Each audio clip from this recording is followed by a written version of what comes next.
A wealthy executive swung open his office door and discovered a young girl crouched on the ground pleading, "Please save my sister!" James Carter had always been a man of order, of routine, of meticulous timing. His life operated like clockwork, filled with conferences, deals, takeovers, and choices that could shift entire markets. On that specific morning, clad in his customary charcoal-tailored suit, chestnut hair combed neatly back, and emerald eyes sharp, he stepped out of the sleek glass doors of his corporate skyscraper, ready to climb into his waiting vehicle.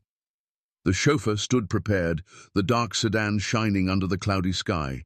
James hardly glanced up from his device, already scanning a report for the shareholder meeting he was bound for. But something, a faint motion in his peripheral vision, caused him to halt. A few paces ahead, near the building's shadow's edge, he spotted something out of place. It was tiny, shivering, and hunched. As he drew nearer, the form grew clearer. It was a child. No, two children.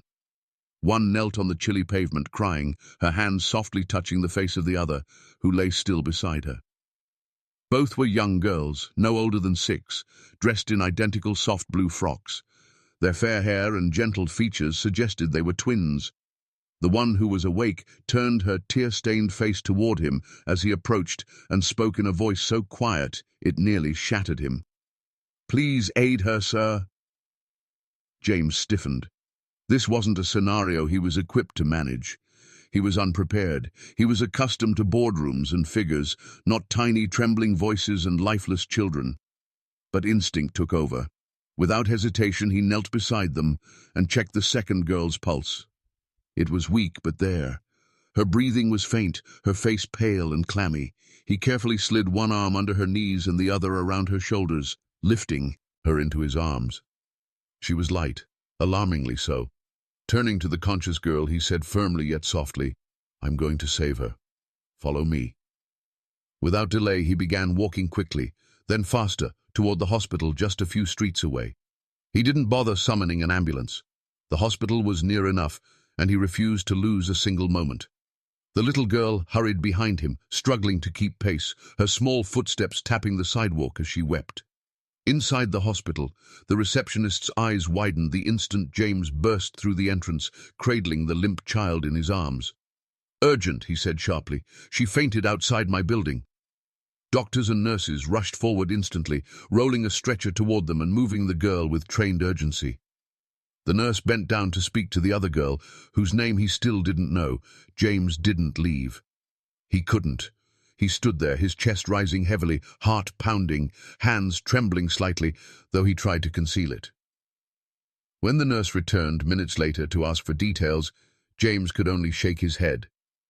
"I don't know who they are. They were just there." Eventually, a nurse found a name tag sewn into the girl's dress. Lily. The other girl, sitting quietly in a chair clutching a small stuffed rabbit, confirmed it with a nod. "That's my sister. I'm Sophie." James knelt beside her. "Do you know your mum's name? Can we contact her?" Sophie nodded again and murmured, "She works at the hospital." But at night, so the girls had been alone. No one knew how or why they ended up near his office. And still, James couldn't bring himself to leave. He cancelled his meeting, instructed his assistant to manage everything.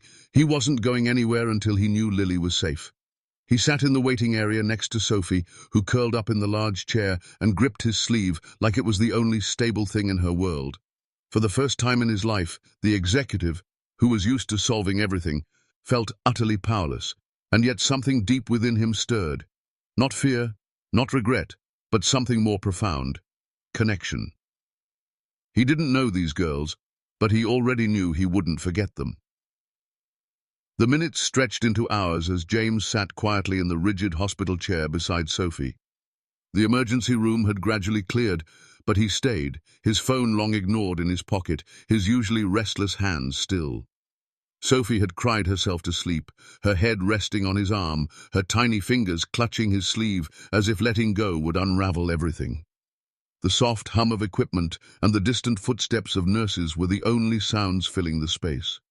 James couldn't stop staring at the corridor where Lily had vanished behind the swinging doors. Each time a doctor or nurse passed, he sat up straighter, expecting news, dreading the worst. Eventually, a woman in scrubs rushed into the emergency room. Her dark hair was pulled back, her face pale, her eyes frantic with worry. She spotted Sophie instantly and ran toward her. "Sophie!" she cried, dropping to her knees and pulling the little girl into her arms. Sophie woke and clung to her, whispering, "Mommy, Lily's sick. She fell." James stood, unsure whether to step forward or give them space. The woman, Emily, he would soon learn, looked up at him with tears streaming down her cheeks. She tried to speak, but her voice broke under the weight of the moment. James hesitated only a moment before saying gently, "She's being treated. She's stable, but not awake. I found them outside my office building." Sophie said, "You work night shifts." Emily wiped her eyes with shaking fingers. "I do. I left them asleep. They've never woken before I returned."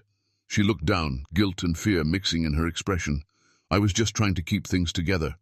I didn't think." James shook his head, not with judgment, but with the heavy realization of how close this had come to tragedy. "She needs you now. That's what matters." A nurse approached them then and spoke softly to Emily, leading her down the corridor. Sophie looked back at James, her eyes pleading, "Can he come too?" The nurse paused, then nodded. So, he followed. The three entered the pediatric ICU where Lily lay small and still in a hospital bed. Wires and tubes connected to her fragile frame. Machines blinked and beeped in a slow rhythm. Emily let out a sound between a sob and a gasp, gripping the bed's rail, whispering her daughter's name repeatedly. James stood just behind them, silent, overwhelmed by a mix of helplessness and anger. Anger at the world, at how cruel it had been to this woman and her children, at how easily a life could break from one missed moment. Later, when the doctors explained the situation, a sudden medical event, possibly neurological, but not yet diagnosed, James stayed to listen. Emily was too shaken to ask questions. He stepped in, asked the tough things, the precise things, the things she couldn't voice. He was used to leading, used to managing chaos, but never like this. Not when the stakes were this human. Hours passed. Visiting time ended, but no one asked James to leave. He sat in the corner while Emily rested her head beside Lily's and Sophie curled up on a bench with a blanket over her shoulders. The room dimmed with the evening light. James didn't leave, and he couldn't. He stared at Lily's pale face and wondered how a child he'd never known until today had already carved a space in his heart. When a nurse whispered that they'd move Lily to a long-term pediatric observation room the next morning, Emily looked to James for guidance, her voice soft. "What do I do now?" He could have said what others might. Go home, rest, let the doctors handle it. But instead he looked at her, truly looked at her, and saw not just a mother in pain, but a woman on the edge of collapse, carrying a life that had never given her room to breathe. So he said, "You let me help." She blinked, unsure if she'd heard him right. He didn't elaborate. He didn't need to. He simply sat beside her again, his presence steady and unwavering. By the time the hospital room fell silent again, with the hum of machines marking the night, James knew something had shifted. He hadn't planned to stay. He hadn't planned anything beyond those first frantic moments outside his office. But now, watching a sleeping child he barely knew and the family that had unexpectedly drawn him into their crisis, he realized something profound and true. He didn't want to leave. The next morning began not with the chime of alarms or the aroma of fresh coffee, but with the sterile quiet of a hospital hallway and the distant hum of machines. James hadn't left. He'd stayed all night, barely moving in the hard plastic chair in the corner of Lily's room. At some point, a nurse had offered him a pillow, which he'd politely declined, choosing to stay alert. Sleep felt wrong, like a privilege he hadn't earned in the face of what was unfolding. Lily's condition remained unchanged. She lay still under a thin hospital blanket, her small body dwarfed by the sterile bed, her fair hair spread across the pillow.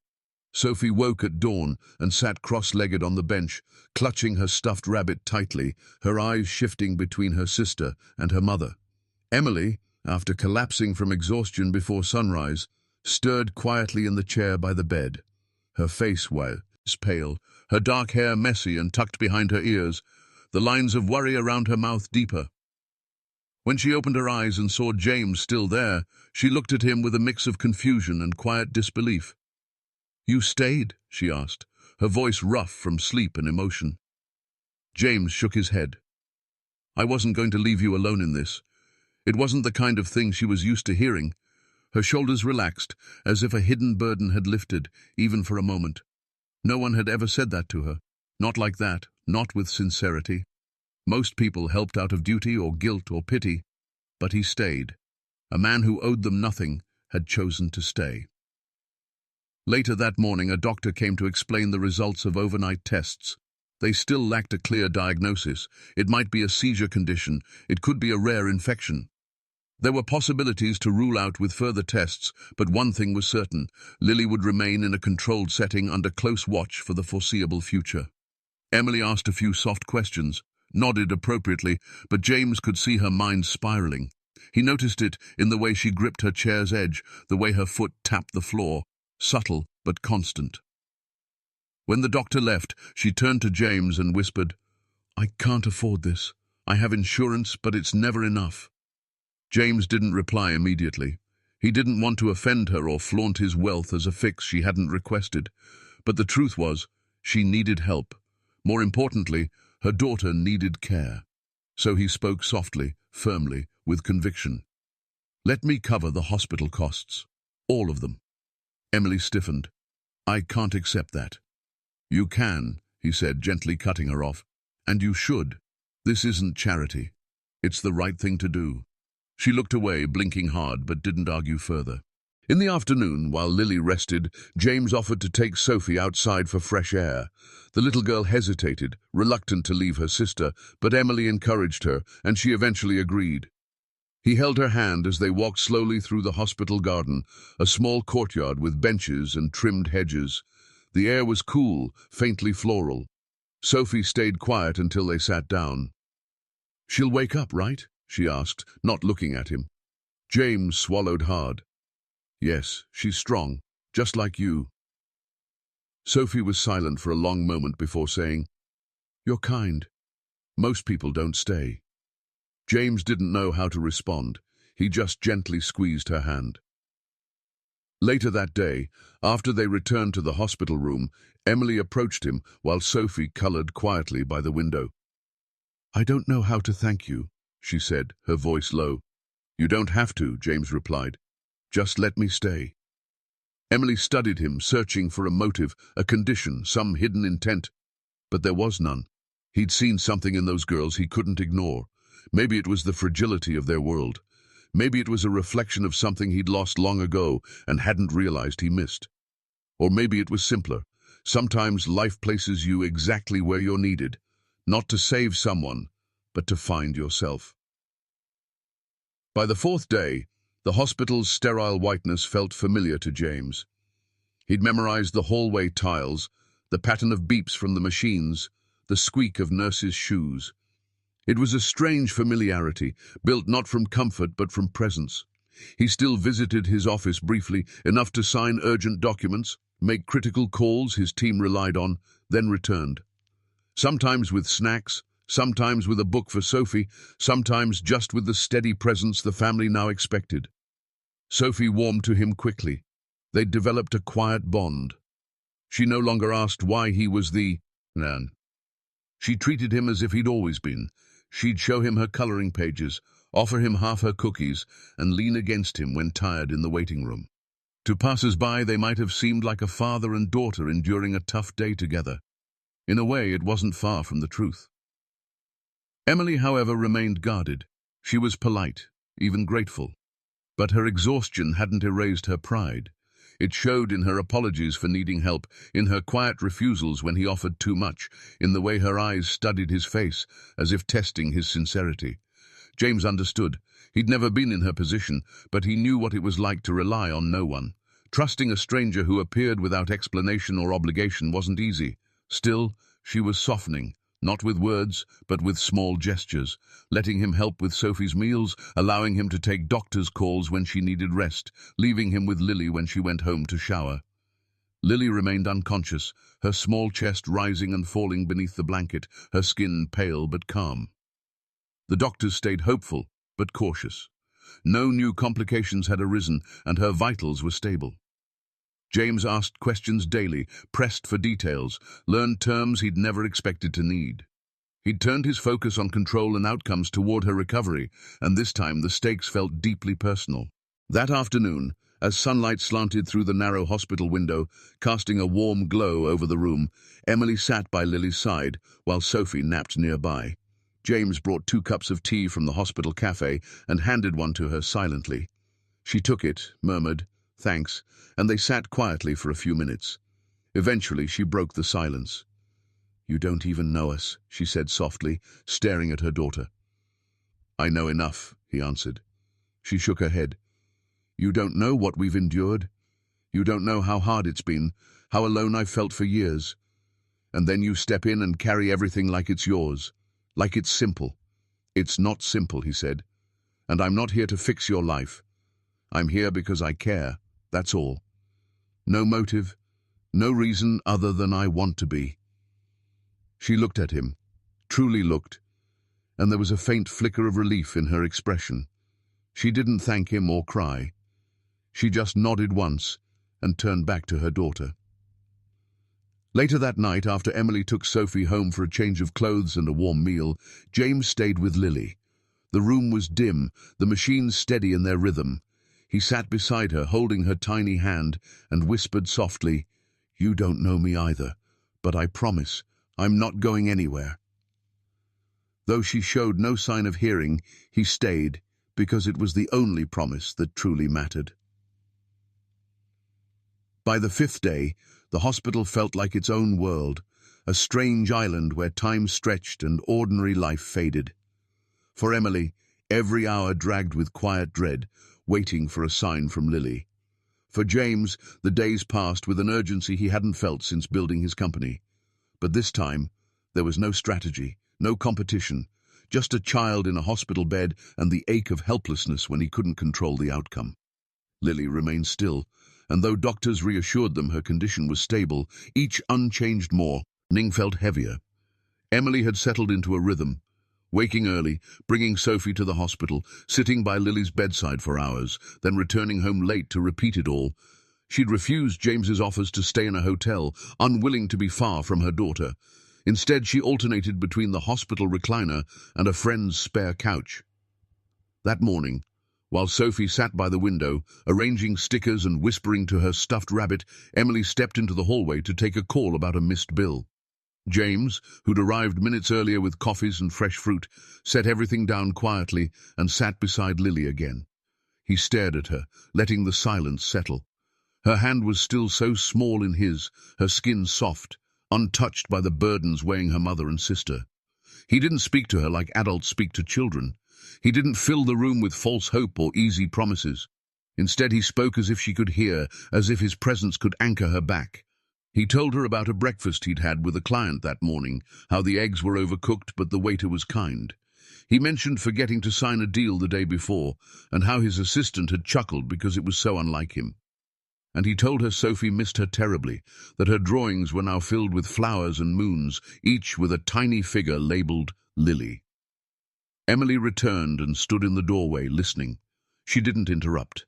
She watched this man, her unexpected ally, a man once surrounded by stock charts, speak softly to her daughter about stickers and eggs and the sun setting too soon.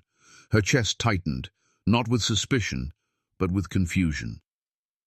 No one had stayed this long, not family, not old friends, not even her ex-husband, who'd vanished before the twins turned 2. That evening, Sophie asked if James would read her a bedtime story, something she'd never asked anyone but her mother before. He smiled, nodded, and picked a simple children's book from the hospital's donated stack. He read with a calm, steady rhythm, while Sophie curled up on a couch cushion, eyes half closed, lips slightly parted, in that peaceful way children fall asleep with trust. When the story ended, Emily looked at him from across the room. "She's starting to see you as family," she said quietly. James didn't hesitate. "That doesn't scare me." Emily didn't reply at first. She looked at Sophie, then at Lily, then at him. "It scares me," she whispered. He nodded, not dismissing it. "That's okay. You've had to do everything alone too long. Maybe it doesn't have to be that way anymore." Emily sat beside him, resting her arms in her lap. The exhaustion had softened into a quieter ache. She no longer hid it. "If you mean this," she said, "you have to understand this isn't temporary. These girls, they'll remember." James looked at her, his voice steady. "So will I." They didn't speak much after that. The hospital room returned to its quiet hum, but something had shifted, an unspoken, fragile beginning of trust.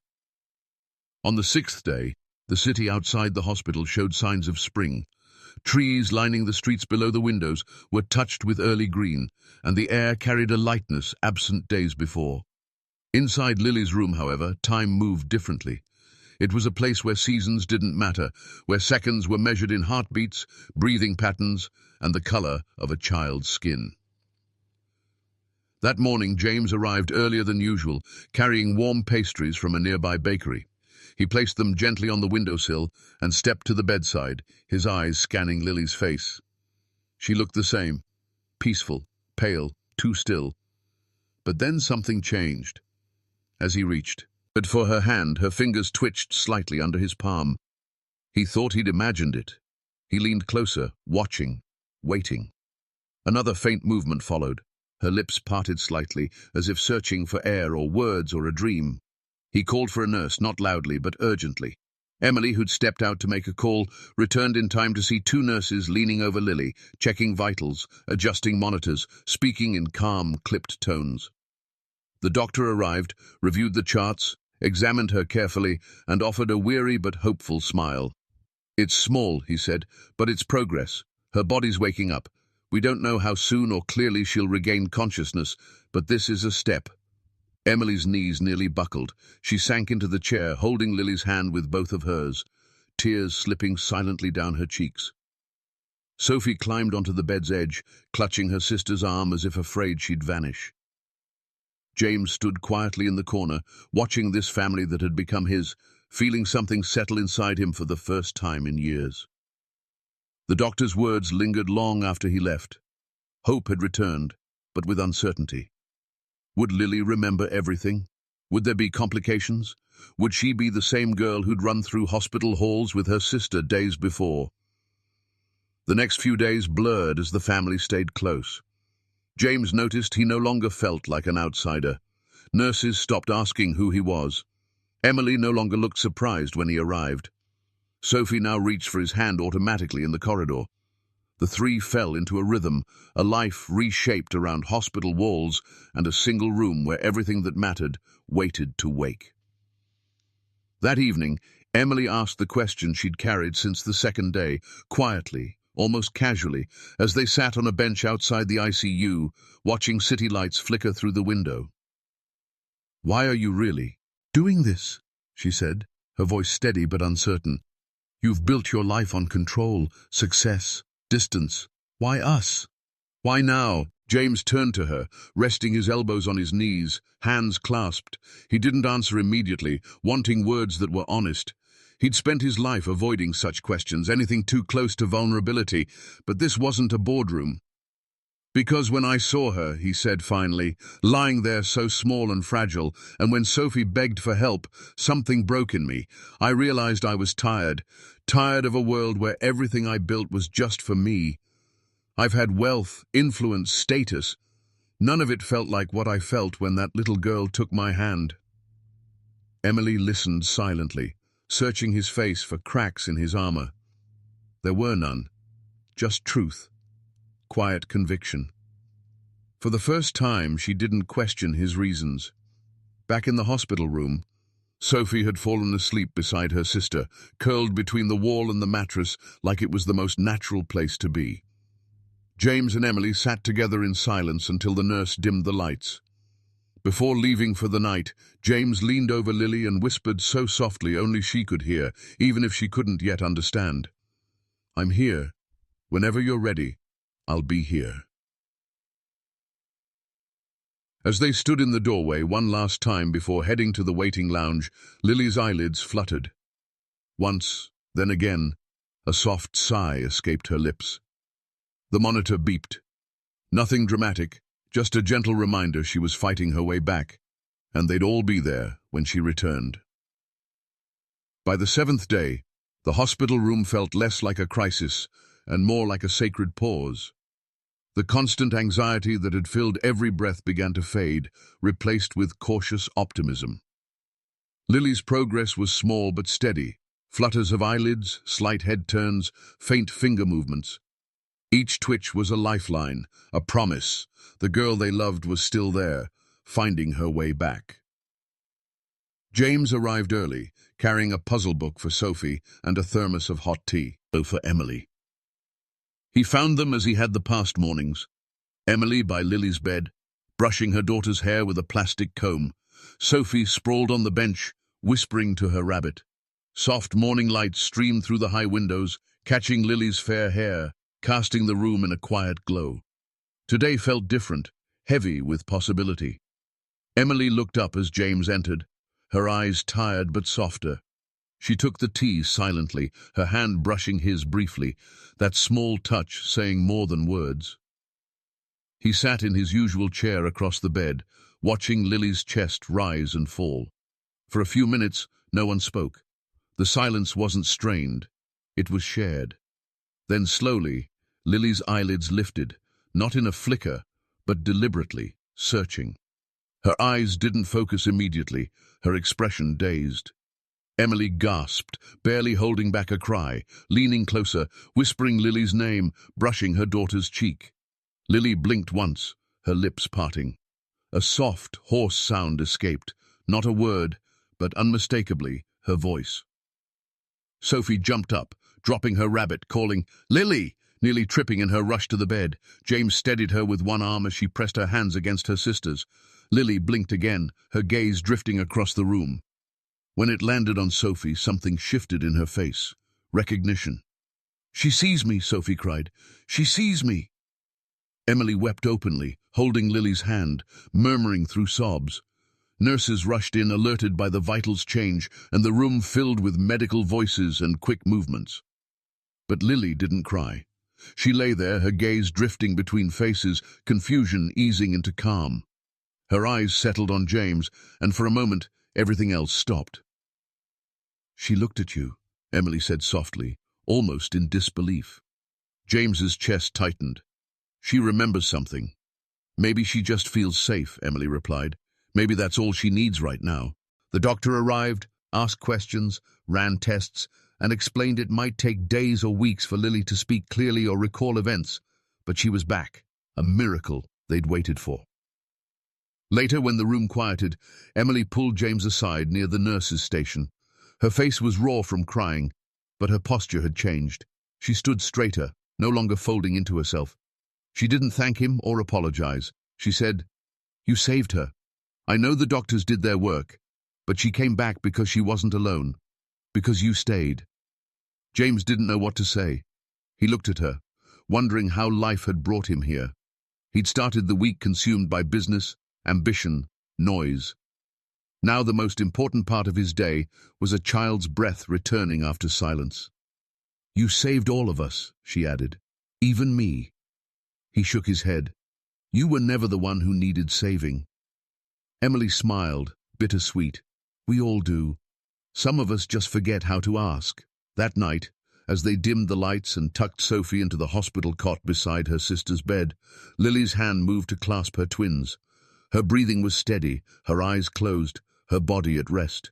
James sat nearby, Emily beside him, neither speaking, both watching. There was nothing more to say. They'd survived the longest week of their lives. Though Lily's recovery was just beginning, none would walk it alone. The days following Lily's awakening moved gently, like the first warm breeze after a harsh winter. Her body, once limp, began to shift with small, purposeful movements. Her eyes no longer stared blankly, but followed her mother, sister, and James with quiet curiosity. She didn't speak at first. The doctors warned speech might take time, but a light in her gaze showed she was truly back. Emily's days blended new hope with cautious routine. She helped Lily relearn simple tasks, holding a crayon, lifting a spoon, sitting up down, with support. James stayed by their side, never overstepping, always present. He brought new clothes for the girls, books Lily once loved, a whiteboard for her to scribble on when words wouldn't come. Sophie sat beside her sister each evening, reading aloud with animated voices that made nurses pause outside to smile. One afternoon, Lily lifted her hand, placed it on Sophie's arm, and whispered her name, the first word since waking. Sophie's eyes widened, her face glowing with joy. She ran to Emily, shouting, dragging her mother to the room. When Emily asked Lily to repeat it, she managed a soft, fragile, "Mama." The word fell into the silence like a stone in still water. Emily knelt by the bed, sobbing against her daughter's hand, while James stepped out to give them space. In the hallway, leaning against the wall, he blinked hard, unable to stop the wave of emotion. He didn't know when he'd stopped seeing them as someone else's family. Somewhere between that first terrified moment and this quiet miracle, they'd become his. In the days that followed, he met Emily's boss, quietly ensuring her job stayed secure with paid leave as long as needed. He spoke with a foundation he supported, arranging private therapists and rehabilitation specialists for Lily. Everything he did, he offered without condition. Emily no longer resisted. She'd stopped seeing him as a stranger or benefactor. He'd become someone she could lean on without shame. Lily grew stronger. Her laughter returned in small bursts, often sparked by Sophie's silliness or the funny faces James made during story time. The hospital room, once a prison, now held the start of something new. One evening, just before sunset, Emily stepped outside with James to the hospital courtyard, while Sophie played nearby with chalk and Lily watched from a wheelchair with sleepy eyes. "I never thought this week would end like this," Emily said, her voice holding gratitude and sadness. "Part of me keeps waiting for something to go wrong, like this is too much to hope for." James looked at her and said gently, "Hope is the only reason we're here." She nodded, then looked away. What happens next? It was a question that had lingered all week. He hadn't pushed for answers, hadn't asked for more than she was ready to give. But now, hearing it, he spoke truthfully. "I want to be there," he said, "for all of it. Not because I feel obligated or want to save anyone, but because I care about Lily, Sophie, you." Emily didn't speak for a long time. She looked at the girls, listened to the breeze in the trees, then, without looking at him, said, "Okay." He reached for her hand, and she let him take it. Weeks later, Lily was discharged. There was a small celebration with nurses and staff who'd watched her recovery with wonder. James rode with them to their modest apartment, helping carry Lily up the steps. The place was simple, lived in, warm. That night they ate dinner together at Emily's small kitchen table, vegetable soup, bread, juice, laughing at nothing and everything. James hadn't expected to find a new life in a moment of crisis. But that's what happened. He didn't just help them. They changed him. They reminded him that power meant nothing without lifting others, that love wasn't earned. It was given, again and again, until it took root. In the end, it wasn't about being a hero. It was about showing up. And he did, every single day. This story's ending holds something quietly profound. The idea that love, healing, and family can emerge from unexpected chaos. What began as a startling moment outside a corporate tower grew into a deeply human journey, one that challenged pride, softened rigid routines, and reminded every character, and us as readers, that no one is truly self-made. We all need each other. What I admire most is how the story doesn't rush redemption. Lily's recovery is gradual, Emily's trust is hard-won, and James's transformation and comes not from grand acts, but from presence, patience, and showing up without a script. That's what makes the ending feel earned, not just a fairy tale. The emotional payoff satisfies, not because everything is perfect, but because everyone chooses to keep trying. And sometimes that's the most beautiful ending of all.